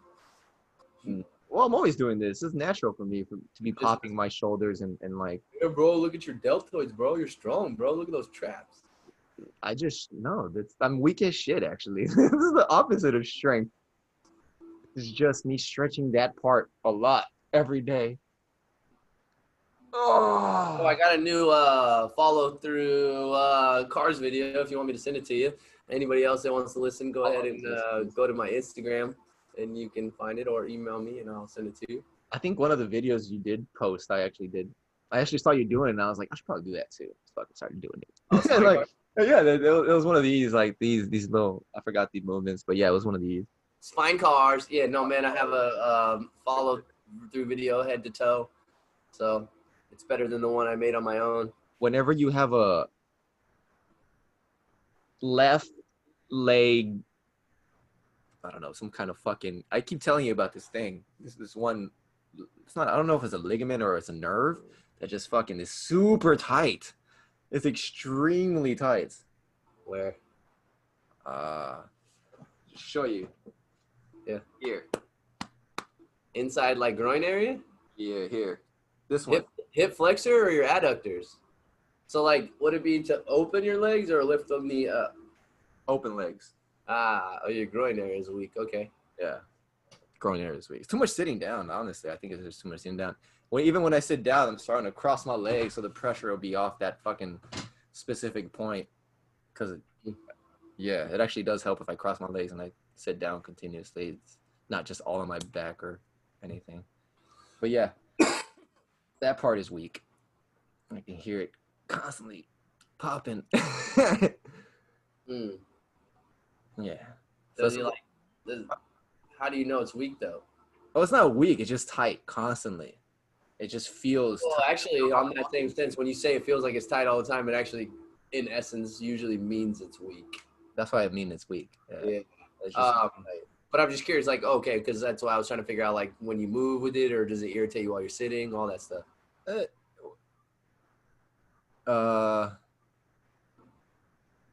There's slight uncomfortable tension sometimes when I walk. Yeah. Sometimes, and not always. Probably is when I'm sitting too damn long too, and it all has to do with each other. Right. But, yeah, because you're sitting, and then your gait. What your gait looks like? How well? What are you walking? Right. Walking mechanics? Are you aware while you're walking? That type of stuff. And then I think I've had a weird walking pattern for like ever.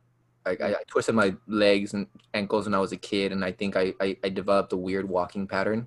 So sometimes I'm walking in a way that puts too much pressure or stress in that ligament specifically.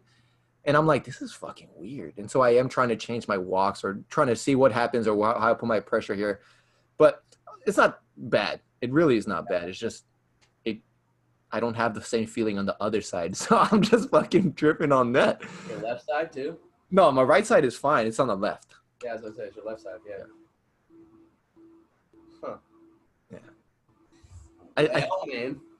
Well, I think the general remedy for this is just more stretching. The 90 one thing is like fixes a lot of things. Like yeah, I'll show you actually in that sense. If you're looking for groin though, 90-90 might not work as well as something I can show you, like frog pose.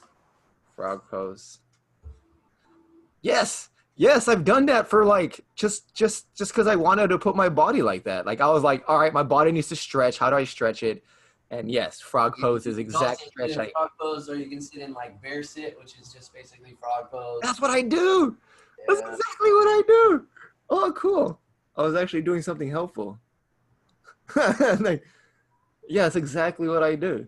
Like the frog pose is the first. I would go as far as like play with the rotational, like trying to rotate. So here's the thing: when you rotate this, I just don't want that sit bone to come off the ground. So you go just as far as without that sit bone. Yeah, I can't go that far, but yeah, okay.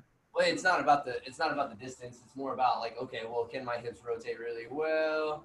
Ooh. Okay. But it's not just as fast as you can go back and forth, right? You still want to think. Like as I'm rotating, I'm trying to drive that heel into the ground, and I'm pretending like my hands underneath my knee, and I'm creating that tension there. And then I'm pretending like my knees on top of my knee, my hands on top of my knee, and I'm creating tension there. Right. To get all of the hip capsule stuff to kind of talk to you.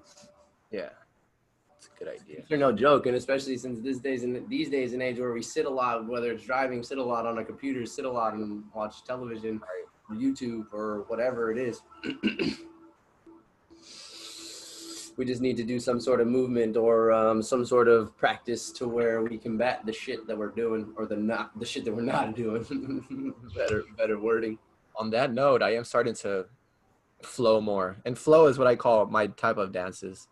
Hey. And it's literally, if you combine Tai Chi with dancing and like krump, yeah. Like it's not a soft Tai Chi. Like you do go with the bass and the drops, and like you do follow these things, and you can call it interpretive dancing, but all it is I'm letting my energy flow. And there's certain points where I feel I'm tense, I'm able to just like go like this, a small little up and down with my arms, and my body just goes. I'm like, whoa! And I felt that plenty of times where small little movements cause my body to pop. And they're tiny. They're centimeters. An inch move, you're like from here to here, causes this to like do some weird stuff when like in the flow states. So to counteract a lot of my stuff, now a lot of my sitting, I'm sitting down in cross-legged position. It's half lotus. It's not full lotus because I can't put my legs wrapped around each other yet. But I'm getting there. I'm getting there. So I'm sitting that way. So that helps me. Under tension, you guys sit there for a long period of time, but don't destroy yourself. Yeah. Well, if I'm gonna meditate, I'm gonna sit in this position anyways. So I might as well get my legs ready for that. So the one, it prepares my legs. Two, there's way better circulation when you're sitting half lotus position than when you are sitting regular chair legs down position. Definitely. So there, I actually saw a chair now that's being sold that gives you the option to cross your legs. So it gives you a seat. That stool, right? Yeah, that stool thing. Like that's actually pretty tight. That's a good fucking idea. I don't like that it's leather because that shit makes it hot. Everyone, here's the thing. You have people in the comments preaching that they've been sitting in lotus pose or sitting down too much and they're fucked for that. Well, it just tells me you should probably stand more and you should move around more. You know, like the body is meant to stand, the body's meant to sit, the body's meant to lay, the body's meant to, you know, spin around in circles. I mean, like. Yeah, it's true. I mean, sitting in lotus pose for monks and people in those kind of things is better because they're in different states of mind. But if you're constantly, your mind is taking all the energy while your body's sitting like that, I don't think it has the same effect. But sitting in lotus pose compared to sitting in regular sitting chair pose, like I still think it's a no-brainer. I still think lotus pose is better. Lotus pose also doesn't really, like, even in lotus, you're not going to be too much like that per se. I think that you're kind of forced to sit upright, whereas in a chair, you can just push your back against that. You know what I'm saying? A lot of lower back. Everything gets put to your lower back. And then your shoulders start carrying a lot of your head weight. Yeah. In a lotus position, your lower back starts getting tight, so you can't really slump that much. Like, they just tighten up. It's training. If you can sit in lotus position for hours, you have a very high tolerance for pain, because your body goes in pain after about 40 minutes. If you can ignore the pain, you're a master at something.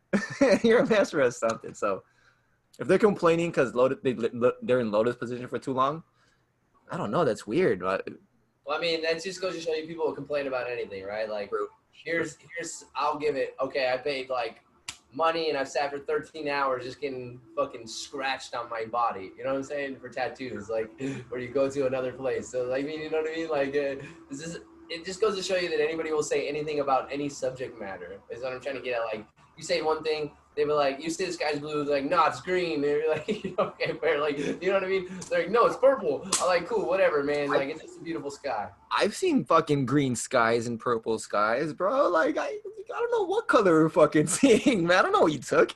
I don't know what chemicals you're on. Right. Well, if you guys were both hooked up to electrodes and supposedly both not on any substances. Okay, then maybe we can have, even then. But yeah, I get you. Well, is the person colorblind? Is you know what I mean? Like, or whatever. Yeah, it's like, is his normal different than my normal readings? And like, yeah, it can go a million different ways. So beside all that, all right. So I'm starting to get hungry. Yeah. Right. Fucking midday. It's 12:30. Yeah. So how do we wrap this up? I know we went from Trump getting elected. Meditate more. Yeah, meditate more. I think that's my next. If you want a morning routine with your joint mobility, follow me on Instagram. Shoot me an email. What is it? Zealous Coach? I'm at Corey Renbarger these days. Corey. Renbarger is REN. B as in boy. AR. G as in girl. ER. Yeah, so if you want to get into your fitness and mobility, it's basically like, if you're taking stretching seriously, this is exactly where you're at. If you really want to start moving and reallocating your body by yourself with your own natural body weight, this is where you're at. Like, learn to control yourself. Learn what your meat suit can do and what you want to do, and we fill in the gap in between. I like that it's mostly body weight, because a lot of us can't lift very nothing with our current muscles. We use other muscles to work with other muscles in order to lift things, like you were saying before. Humans like fancy toys, though. They want something set up so perfect, set up so comfortable. You got to have the AC building now. You got to have the equipment that's fit perfectly. You have to have like the weight that's evenly distributed. You go get a 50-pound dumbbell. Okay, it's 25 on one, 25 on the other. Whereas in life, when is things symmetrically distributed weight wise? Like, think about this. I mean, in a lot of the systems we fabricated quite a bit, but like in regards to, I don't know, moving things around the house, say you need to pick up some heavy shit or a heavy rock and move it from one place to another without a piece of equipment. That rock is not perfectly distributed all the way around. You know what I mean? Like, I just try to go back to where we created this comfort, you know, so then we try to create symmetry out of the asymmetrical beings that we currently are. Yeah, we are not symmetrical I beings. mean, even We're pretty seeing like, close. yeah, your face, like I mean, even seeing your face, your body like kind of perfects things, or your mind perfects things and make it look more beautiful than it really subjectively or objectively is, maybe. I actually find beauty in the imperfections. Like one of my eyes is bigger than the other one. I can Well, clearly tell. I mean, dude, I would say so now when we're in a, and we're tangenting a little bit more before this is over. We're in a fucking Kim Kardashian, keeping up with the Kardashians, fucking what's her face, Jenner, who gets the lip Kylie Jenner. fucking injections, and then they're getting booty injections. Like, of course, everyone's trying to fabricate into like some silicone doll with like, you know, like booties that they weren't born with, and breasts they weren't born with, and lips and chins and noses that they weren't born with, and everyone's looking the same. Trying to become Barbies, Yeah, literally. literally. Yeah. I mean, I don't really particularly mind if the girl wants to do that. Barbies look hot. I'm sorry. Like I've met many girls with many cosmetic surgeries, and I'm not gonna lie, they look amazing. They have weak self-esteems. They Because they're fixing all the wrong things, and like yeah. I would, okay, not so. If that brings you better self-esteem, if that's going to bring you happiness, more often than not, I would state that you bring it, then it happens. You're happy for a set amount of time because that dopamine's going off in your brain and you feel good. Then all of a sudden you need more. But it's also taking a look as like, I mean, what are you looking at? Why do you feel like you're not enough? You know what I mean? Where are these thought patterns coming from? What makes you? Why do you need more of Yeah. this or less of Well, I that? mean, yes, and I can go as far as like the Western society breeds that. I mean, everything. We need more stuff. We need more, you know, surgery. We need more sex. We need more everything. You know, more weed, more booze, more all the things, more pills. Hey, hey, I'm all about that. I think more enlightenment, more psychedelic ceremonies, more You need groups. more enlightenment. But then when you start treating enlightenment as a achievement in itself, you're doing it the wrong way. Well, it's similar. Like ayahuasca has become trendy. You know, like you think like the search for enlightenment will become trendy as well. Well, the problem with the search for enlightenment has become trendy, and there are a lot of people on paths that go nowhere. And that's their path, whatever. Sometimes paths go nowhere. You got to fucking backtrack, and that's fine. That's another issue. But I think the biggest problem there is that there's a with powerful psychedelics and medicines like ayahuasca and DMT and iboga, and even potentially high dose of shrooms. If you don't have someone to help and guide you, if you don't have a guru in essence, that shit can get really distorted really quickly. Hmm. Like, I don't know. I feel like the reason I came out of my DMT experience the way I did is because I had prepared myself in the back. Like there was already a bunch of building blocks, and there was a foundation for me to come back to. Well, true. Well, and think about that though. The setup for that. I mean, you could have experienced that as well. Have some people have, and they just go back to thinking the same way they did. But where are they on their path? What are they trying to achieve? You know, like where are they trying to take their consciousness? Where do they want to go with it? You know, like yours was a purpose. Some people just do it just to do it. You know. Hmm. Well, I didn't really have a purpose. I just wanted to see a different angle. That was my main reason, which is I wanted to see things differently. Like I've done it very lightly with weed. Now that I realize what the hell this is. Yeah, when you do it with weed, it's a very light experience. It's different. Yeah, it is. But yeah, meditate more. That's what I'm gonna be doing next couple of days. On that note, everyone should take a breathing practice. That's what it is. Get your breath right because I have a feeling we're gonna need it for this next round of lockdowns.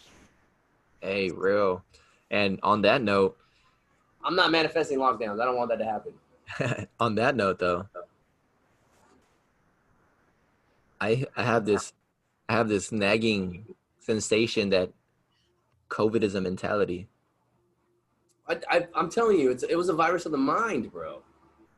Like it's a real virus, but it's a certain group of people who are getting it more and are getting it stronger. And I think it has all to do with, again, vaccines are correlated because if you're likely to get vaccines, you're likely to believe in all the stuff they push on you. If you're the kind of person who gets a flu shot, you're likely to believe the rest of the stuff the government tells you.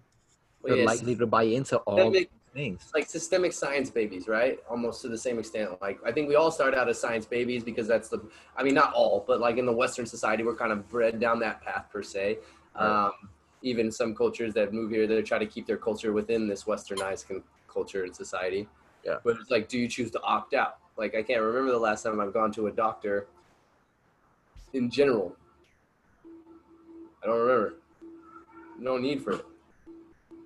I think going, we have this very, very weird need to be checked up on and desire to be checked up on. Like, I don't know.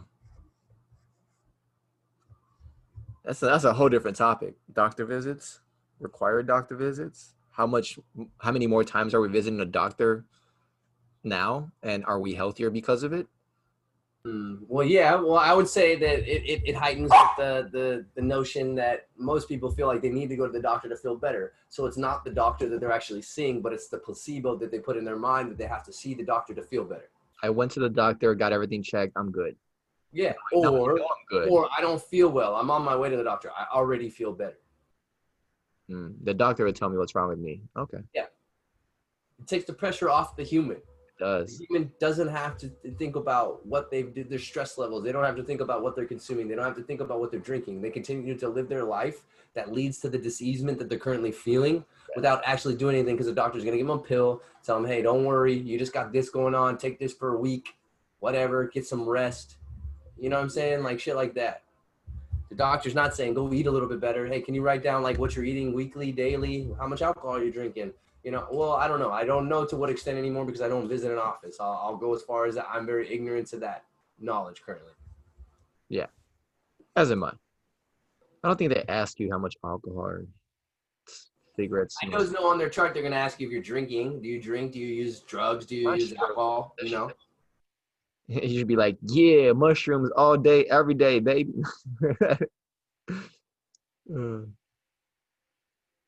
Fill that shit out and be like, yeah, I'm on a tab of acid right now. Yippee! You want some?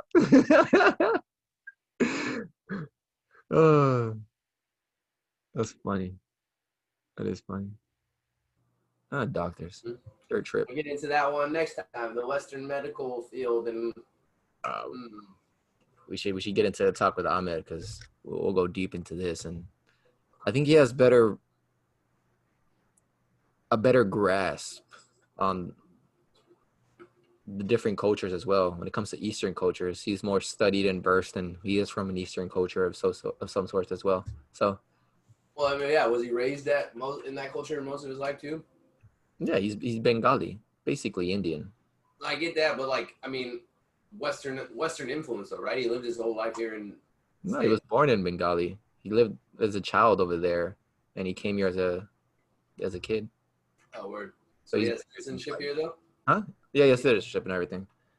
He's been here for like 20 plus years already, so. I've known him for most of those years too. It's fucking crazy. But yeah, let's bring him in next time. And I guess, yeah, meditate more, I think is where we're getting at. We should all meditate more. It's probably the name of this episode. Just random. It's a good idea. I'm gonna start doing it. With yourself. Yeah. I'm gonna start checking in on myself, and I'm gonna find some shit that I've probably been avoiding, but fuck it. Time to face the shit head on. Is there anything that comes to mind currently that you feel like you're avoiding before we end this? Oh yeah, tons of shit. I feel like I'm avoiding, but that's another talk for another time. I'm avoiding tons of shit, bro. I truly am, but yeah, we can get into that next time. Go ahead and avoid that answer. Avoid this question and next time. Oh, I think the number one thing you're avoiding is talking about what you're avoiding. Yeah, that's one of my things I avoid is talking about things I avoid. There's no judgment here. Your body language is telling everything about it. Well, so is my words. My words are telling you everything. My words are saying everything you need to know too. Yeah.